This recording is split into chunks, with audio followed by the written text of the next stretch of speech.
What's up, Big Dawg? Have you ever had your athletes, or if you are a pass rusher or a defensive lineman, period, have you ever gotten a season and you tend to start forgetting some of the stuff you worked on in the offseason? The pass rush moves you worked on, dealing with the double team, reach blocks, RPOs, your best pass rush moves, your go-tos, your counters, all that stuff you worked so hard for in the offseason, you tend to start forgetting. This is why, for my coaches and athletes, this is why Zooms are very important. A lot of times with your teams, you may only get about 10 to 15 minutes in film with your positional coaches, but you don't always get a full hour of breakdown where you get to really break down yourself, what you did on that rush, what you did on that play, where your hands were, where your feet were, did you make the right choices, your pre-snap reads, all those things. You don't always get a chance to really break that down on your own pace and at your own time. This is why with my NFL guys, college and high schoolers, we do in-season Zooms. When I was an athlete, I wish I had that. I wish I had something to where I can actually take my time, ask all the dumb questions I needed to ask, so that on my pace and in my time, I could fully understand what I needed to do, what I needed to fix, and how I could fix it. Big Dawg, I highly recommend for you to have an in-season Zoom session, and I would love to help you. Go to bigdogfootball.com, and you're going to see Zoom in-season sessions. Click there. Let's set up. Let's get together, and let me help you be the best dog you can be at the line of scrimmage.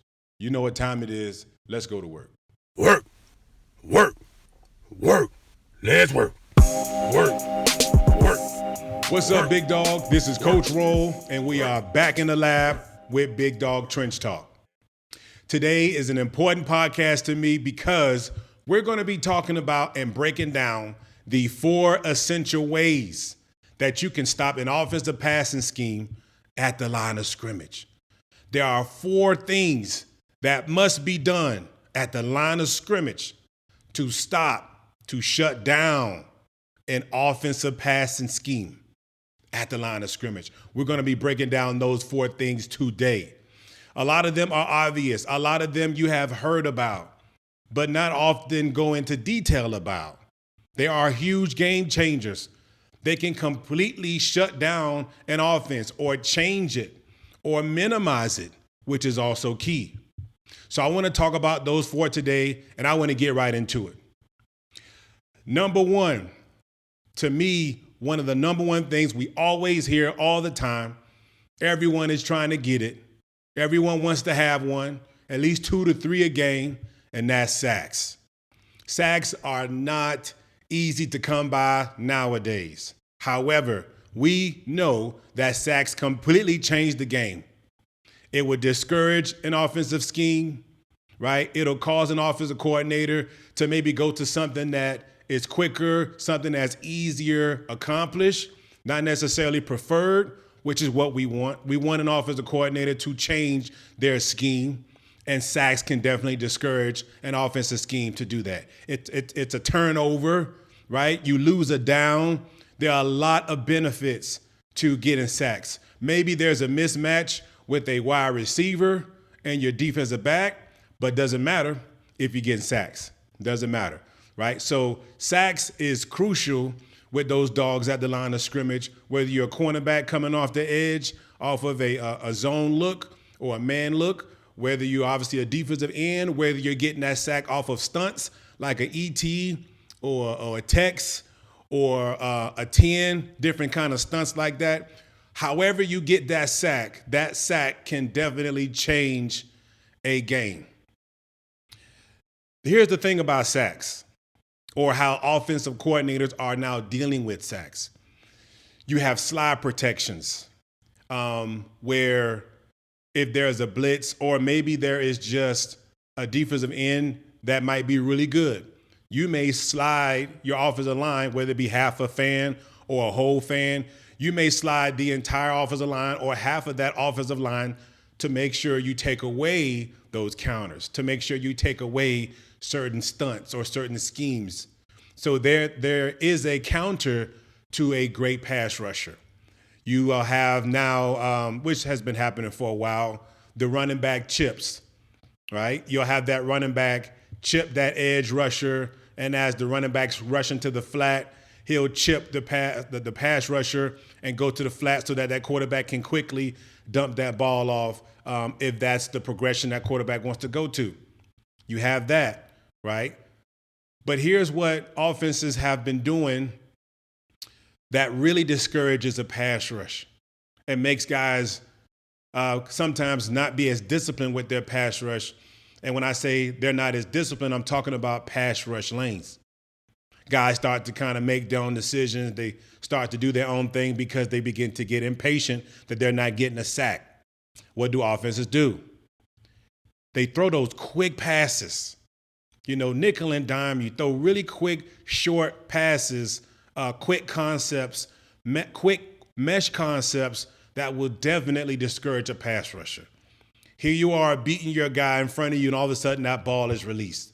And it's a quick release, right? And that can be definitely devastating when you're like, gosh, I'm beating a guy in front of me, but because we're playing, you know, a certain kind of zone where, you know, the DBs and the backers are so far off of their guys, it's giving the offense the opportunity to quickly release that ball. And that can definitely be frustrating for the pass rusher. But that's a counter to what offenses are doing to great pass rushers. It's either a chip, it's either a slide, or it's a quick release. Those three things can be discouraging. But when you get home, when you get there, when you get a sack, okay, especially on a third down situation, really any down, but especially a third down situation where defenses want to win on a third down situation, it is a momentum shifter. It is a game changer when you get that sack. So we know sacks is definitely goes without saying. It can definitely really mess up and alter a offensive passing scheme. Number 2 is hurries. Okay, hurries. I want to read a definition so that we are on the same page when it comes to hurries. So the definition goes like this. A quarterback hurry is a defensive play in football where a defender pressures the quarterback, causing them to throw the ball more quickly than intended. This rush can lead to incomplete passes or mistakes. While not a sack, a quarterback hurry disrupts the offense's timing, making it effective defensive strategy. It's key in limiting the quarterback's options and forcing hurried decisions. So we've started to hear more about hurries, how hurries can definitely alter the game as well.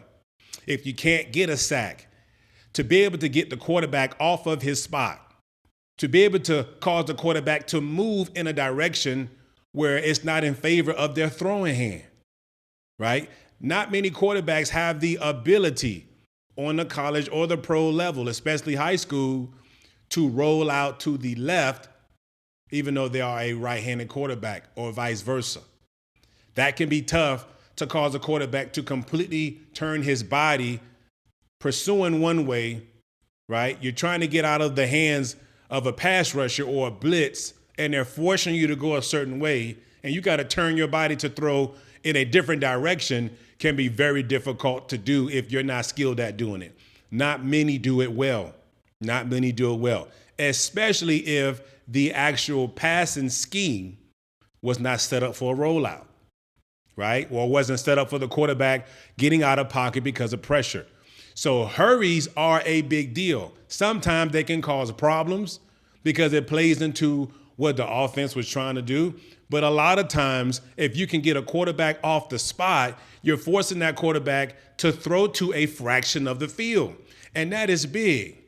It's big to be able to force the quarterback out the pocket, if need be, to strategically force the quarterback in a direction or to a direction that they're not comfortable throwing to.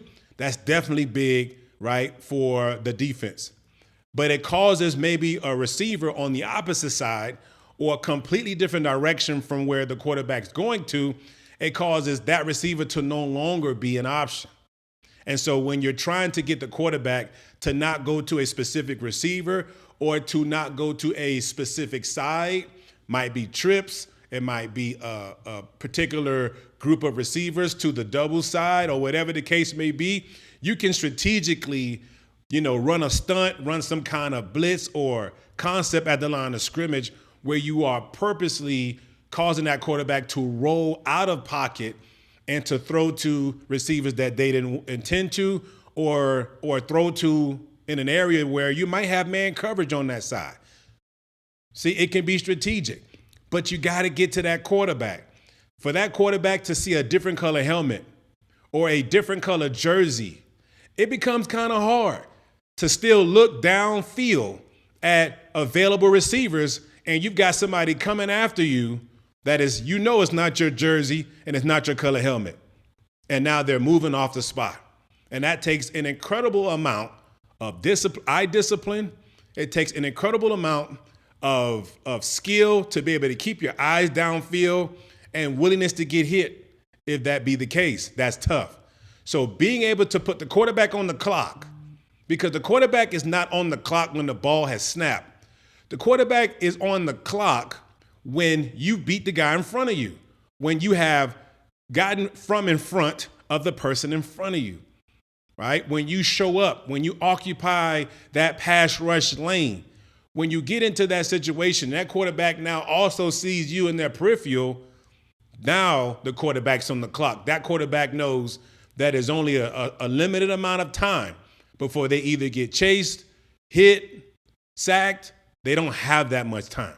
Now they're on the clock and they've got to make a decision as to who to throw it to, throw it away, chuck it and duck it, whatever the case may be. But that allows them to cut their time down in fractions. So hurries are crucial. They are crucial. They can do a lot strategically, okay? Like I said, they can cut the field down in fractions. They can limit the available receivers. They can cause a quarterback to roll in a direction they're not used to or comfortable throwing to. All kind of things where hurries are a big deal.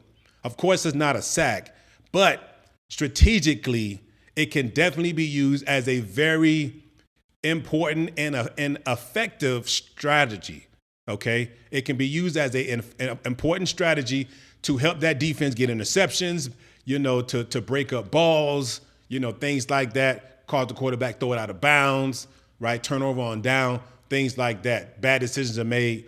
So hurries are also a big deal. And if you can't get there, if you can't get a sack, at least get the quarterback off the spot. Get to him. Let him see you. Let him see that you are coming. And even if you didn't get to him, like I said, let him see you in the pursuit. Okay? Sometimes bull rushes are good.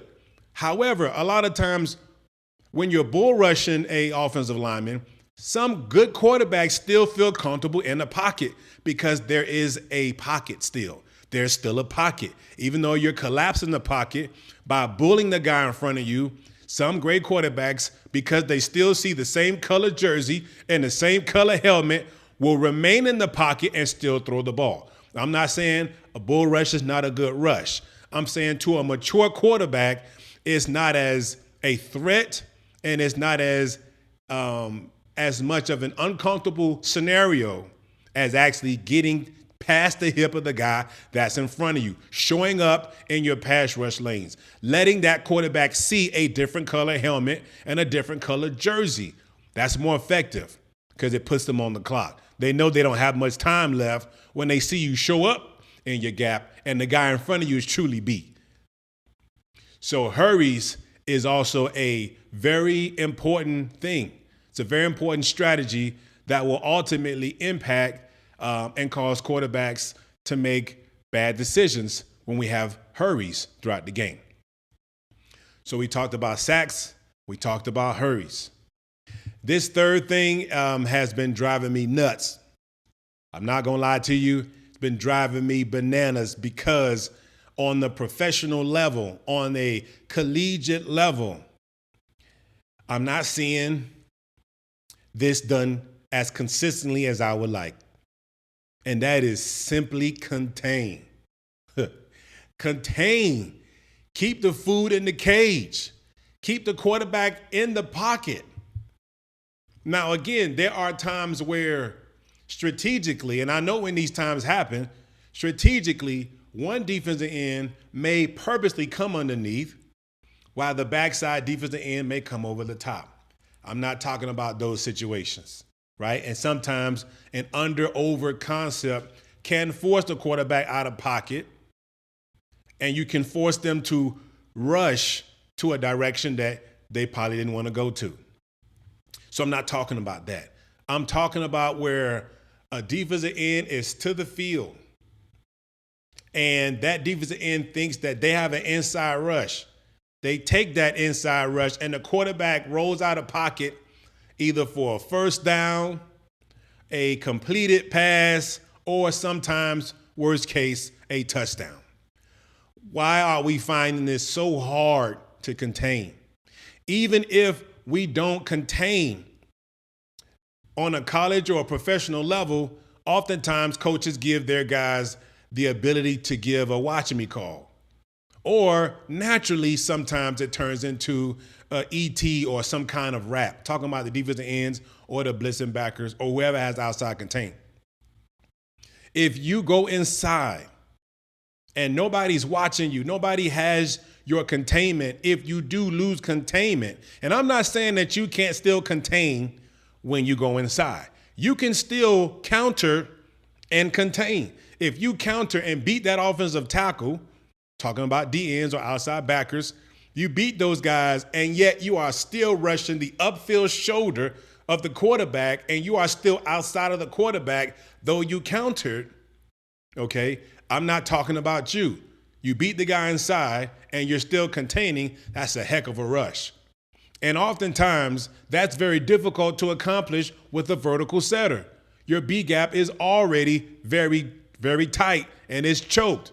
So you don't always get that capability with a vertical setter in front of you. Now, if you're dealing with a jump setter, if you're dealing with a 45 setter, and their splits are wide as it is, and they 45 set you, and that inside rush is there, take it without losing contain. And you know you've lost contain when you work inside with some kind of counter, and now you are in front of the quarterback, whereas you should have been at least to a 45 degree or on the same level outside of that quarterback, if that makes any sense. So you got to make sure, even if you even if you counter, that you are still on the outside of the quarterback, or just, pressuring the quarterback for a sack. But man, too often have I been seeing DNs lose contain with no coverage, with no help outside of them going inside. That's been tough. Keeping the quarterback in the pocket with great coverage behind you often leads to a sack. What do we call that? We call that a coverage sack. How are we able to get that coverage sack? Because within the coverage behind us, whether it be a man coverage, a match coverage, whether it be a two-man concept, cover three, inverted coverage, whatever it may be, we contain the quarterback up front. They did a heck of a job behind us. And because we eventually break free from the guy in front of us up front, we get a coverage sack. And that's still a sack. But we do it when we contain. And oftentimes you have great coverage behind us, but we lose contain. What does that do? It buys the quarterback more time. It buys the receivers more time. Defensive backs, coverage guys have to cover a little bit longer. It just makes it difficult for the guys behind us when we lose contain. But if you compare a great rush, a contained rush, with great coverage behind you, you're going to have a great situation.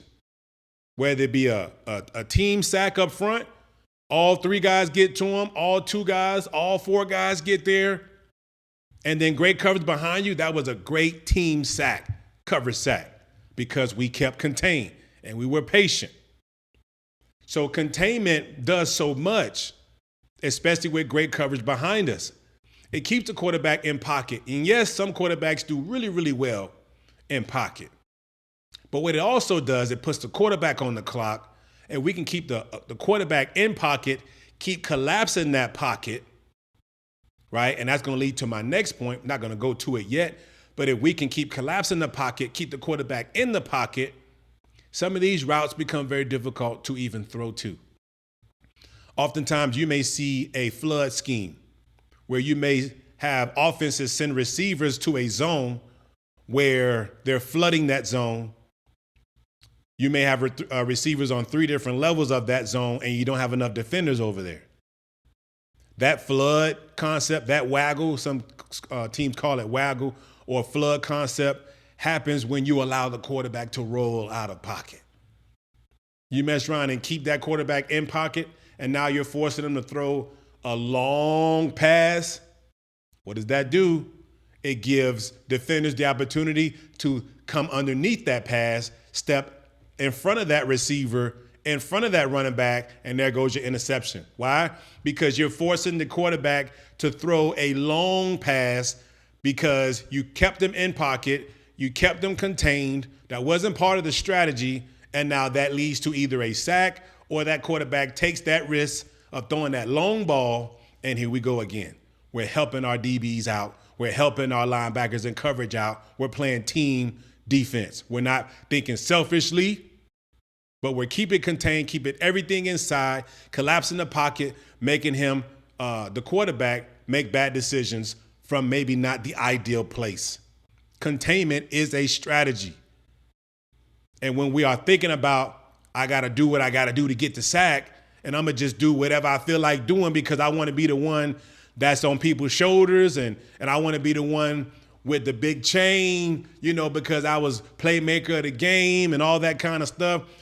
If you make those decisions and it is not within the scheme of the defense, you're not playing football, you're playing pride. You're playing something called pride. You're priding football. You're not playing football. Playing football is 11 guys working together as one. Playing football is 11 equals 1. That's what playing football is about. It's not about you shutting down an offense by yourself. Though that's cool, though that's been done, but it hasn't been done without the team. When you see guys shut offenses down, whether it be a DB, whether it be a defensive end or a linebacker, they're doing it because the other guys around them are doing what they're supposed to do. They are succeeding and thriving because the guys around them are doing their job. That's team football. And sometimes we don't contain because we want to have the game-winning sack. We want to have the game-winning turnover, whatever the case may be. And again, there's nothing wrong with that in my opinion, as long as it is within the scheme. Keeping contained is important. It's important. And it is a very important defensive strategy that puts other players in good situations. Now, number 4. It does get talked about, but not often at all. It is one of the most underrated, untalked about, unappreciated, not by all coaches, okay? Not by all. I know quite a few that do talk about my number 4 point, but not enough. Not enough. I don't hear enough of it from coaches or players. Nobody talks about this one because it ain't flashy, it ain't fancy, it ain't sexy. It's not going to be, the thing that you do that makes you so great. And in my opinion, I don't agree with that. The number 4 thing is batted balls. Batting a ball down at the line of scrimmage. Well, no doubt about it. Go ask a quarterback. Go ask a quarterback on any level. How do they feel about balls being batted down? Ask them. I'm willing to bet you that they would tell you, and I've seen interviews and I've seen discussions on the NFL college level where you hear quarterbacks say, gosh, that concept was wide open, right? That China 7, that mesh route, all hitch whatever the case may be, would have been perfect. We would have got a first down had that ball not got it batted down. Gosh, that would have been a great play. That would have been a play that would have led to the play had that ball not got batted down.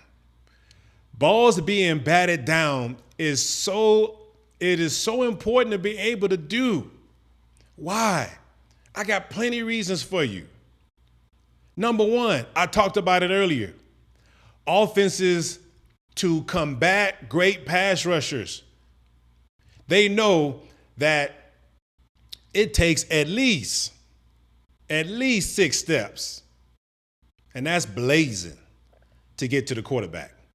That's at an 8-yard launching point, 7-yard launching point. It's going to take you at least 6 powerful, effective, fast, efficient steps. I mean, you beat that guy clean to get to the quarterback. 6. If the quarterback can throw that ball on your 4th step, your 5th step, your 3rd step, you're not going to get there. The ball's coming out too fast. It might be a 3rd and 3 situation. They may show run, ended up throwing the ball. They only need 3 yards. That ball might be coming out fast. Do we ever consider the D&D? Do we play the sticks? Do we consider the down and distance and say, hey, we're going to bull here and bat. We're going to bull and bat. We're going to bull and bat. It would be a great strategy, right? Because the ball's coming out real fast on this. This offense has a tendency, depending on the personnel formation and the D&D, they're probably going to throw that ball kind of quick. But we don't say bull and bat all the time. We don't say collapse the pocket, get your hands up. Or if you can't get there, get your hands up. Especially this scenario. We don't often say that. And I get it. I understand that we want sacks. They are game changers. So are batted balls. It wasn't until 1994 that the NFL started to count them for defensive linemen, right? And they would call it a pass breakup. Okay? So this, I get it. This hasn't even been something where this has been even counted for. This is not even something that, has been kept for stats. But it is highly effective. Why? Think about this. 1, like I said, quick releases. 2, for any kind of drag concept under 5 yards, any kind of quick slant, maybe under 10 yards, any kind of hitch that may be under 10 yards, a quick hitch at 5 yards, a comeback, those can be low, zipped in passes. Think about all the passes that the quarterback has to release that ball on a lower plane. No air under the ball. It's a zip. It's a straight shot to a receiver that is in the pocket or the dead space between D-line that's rushing upfield and the linebackers that have dropped back in coverage. That little pocket right there, either in front of them or behind them, depending on the coverage that's being played or the down and distance. But those short routes, can the defensive line not also be defenders of short routes? Can the defensive line not also be a part of the pass breakup with anything under 10 yards? Can we not bat down balls that's thrown at 5 yards?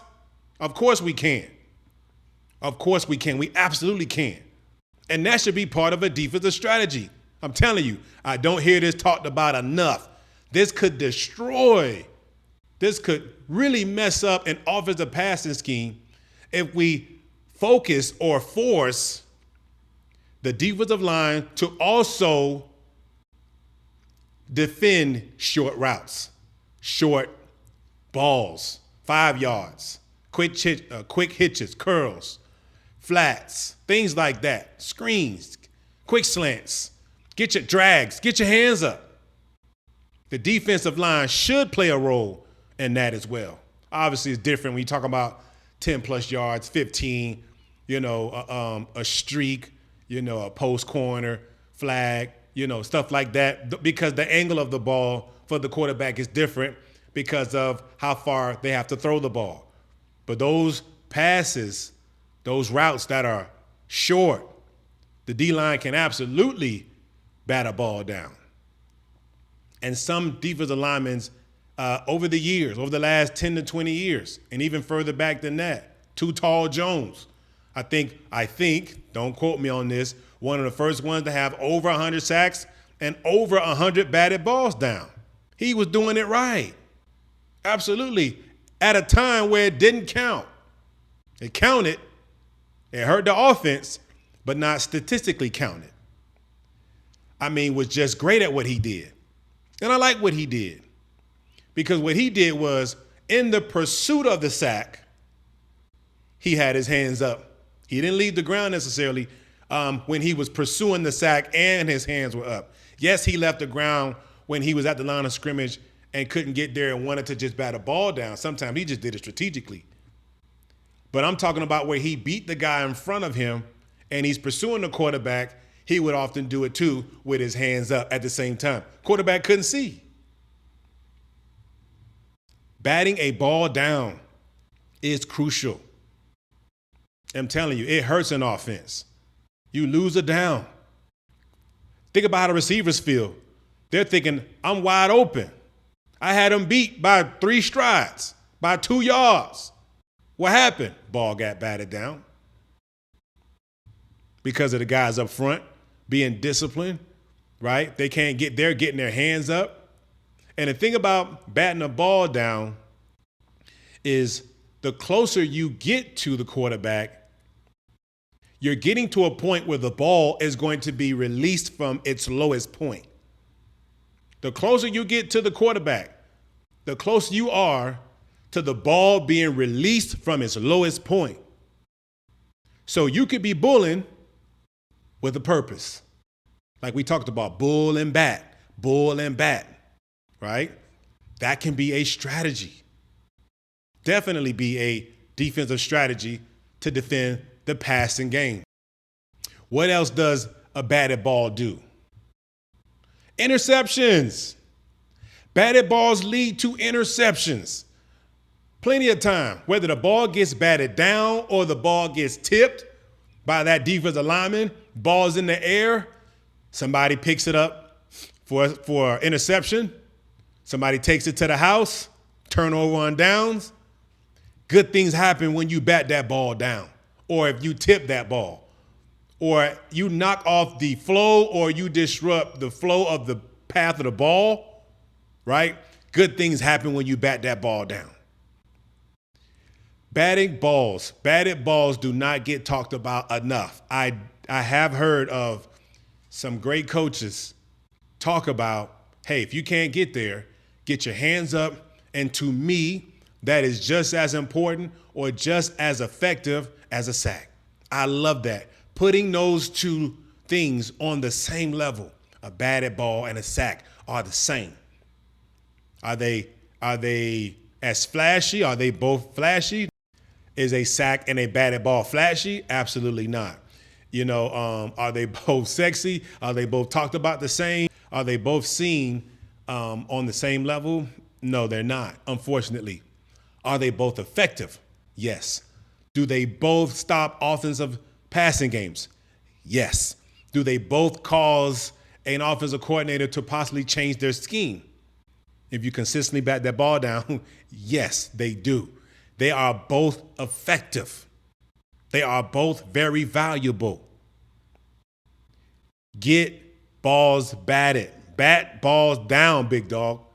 Coaches, again, it's not an excuse to not get to the quarterback. It's not an excuse to not pursue, to not, get your hurries or whatever the case may be. It's no excuse to that.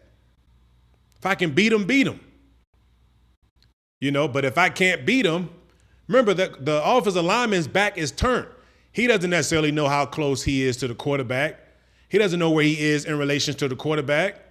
And here that offensive lineman is thinking, I got the guy in front of me, I'm blocking him, I'm doing a great job. All of a sudden, he goes up and bats that ball down. And see, when I played, when you went up in the air, especially if there was some kind of screen play going, that offensive lineman, that offensive tackle will, to be honest with you, punch you right in the ribs. The offensive lineman will drive you to the ground because they knew back then, in the 80s, 90s, and even before that, if you left the ground because the quarterback was throwing the ball and you was going to mess up and interfere with the pass to completion. They don't really do that no more.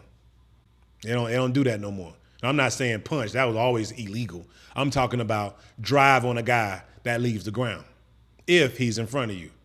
So for an offensive lineman to sit there thinking I'm doing a great job and your guy bats the ball down, that's discouraging because the O-lineman, you don't want your defensive lineman to play any role in messing up the offensive play at all. Your guy had nothing to do with the play. All of a sudden, he's batting the ball down. So in many ways, batting a ball down is a defensive strategy that can ultimately impact an offensive passing scheme. We have to put emphasis on, if we can't get to them, get your hands up, bat that ball down. Or sometimes, because of the down and distance, the D&D, just make it part of your strategy. Bull and bat. If you could beat your guy, beat him. But the rest of you, bull and bat the ball down. Why? Because it may be a short distance. It may be something that the offense may throw something short because of the down and distance. Could be a strategy too. So that's just my opinion. I've seen it work. I've seen it be effective. You may say, hey, my two interior guys, you guys are going to bull and bat. You may say the whole line. You may say, because he's right-handed and they're throwing to the right in this situation, the right side you bull and bat, the left side you pursue. I don't know. However, it makes sense to your defensive scheme. But I do know that the ball's being batted down is not, in my opinion, incorporated in the defensive scheme enough. It's just something if you can do and you happen to do, great. It's not planned. It's not strategic all the time. Again, I know there are a lot of coaches that do implement this, coordinators that do preach it. But I would love to see that a lot more because it's a big one. It's one that we don't talk often about.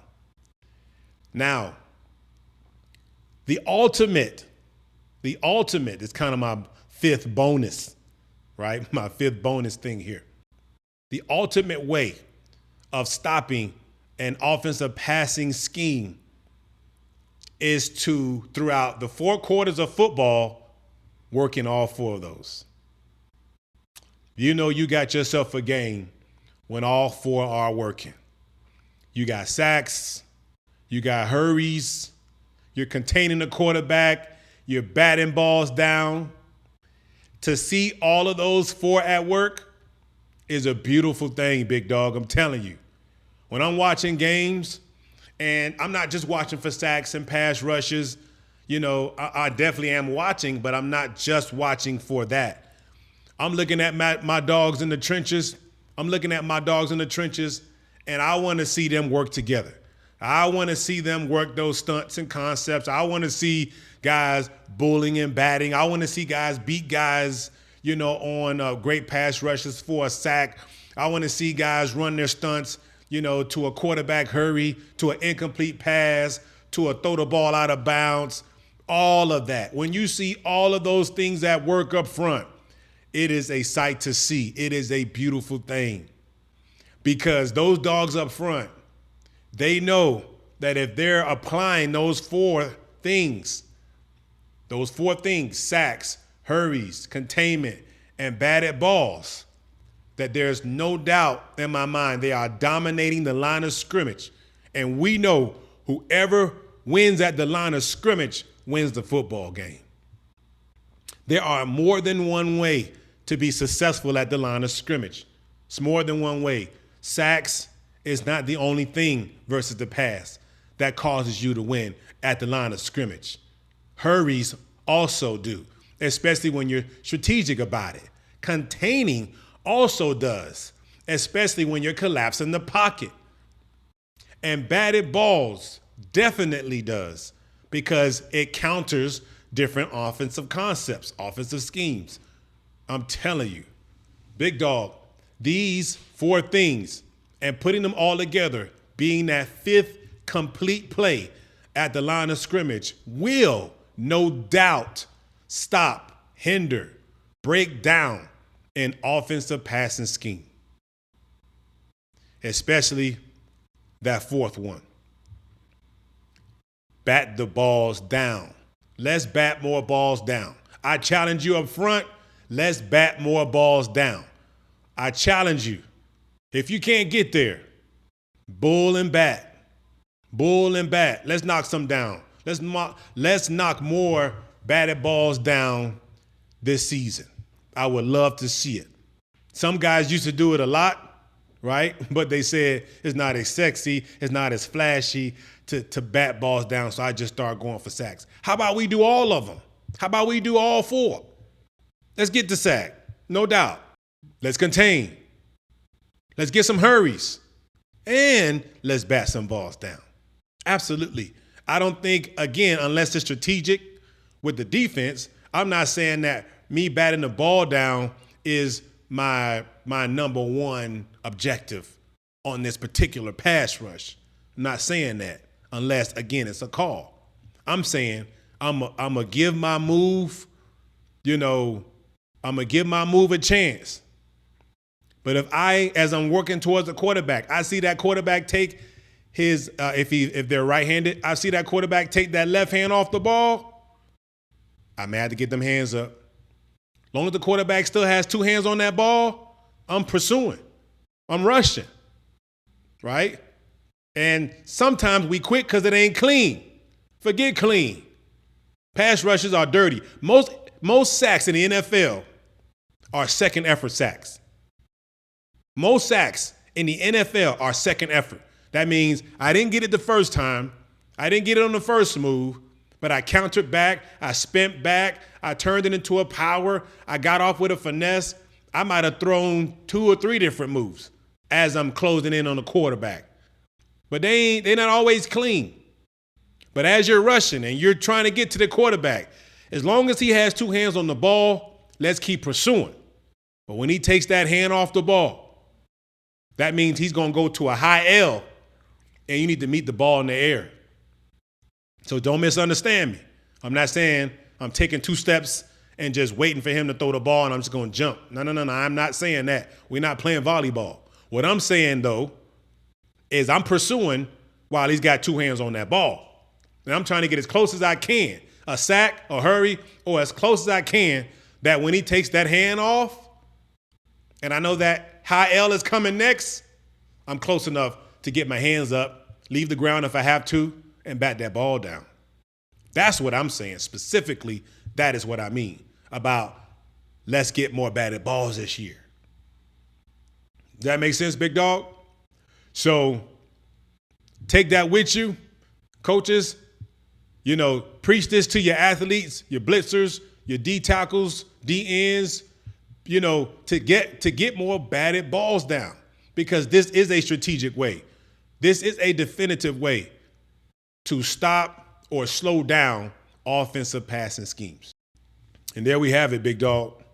The 4 ways with a bonus on how to stop an offensive passing scheme at the line of scrimmage. Big Dawg, you know what time it is. Another great podcast with Big Dawg Trench Talk. Let's go to work.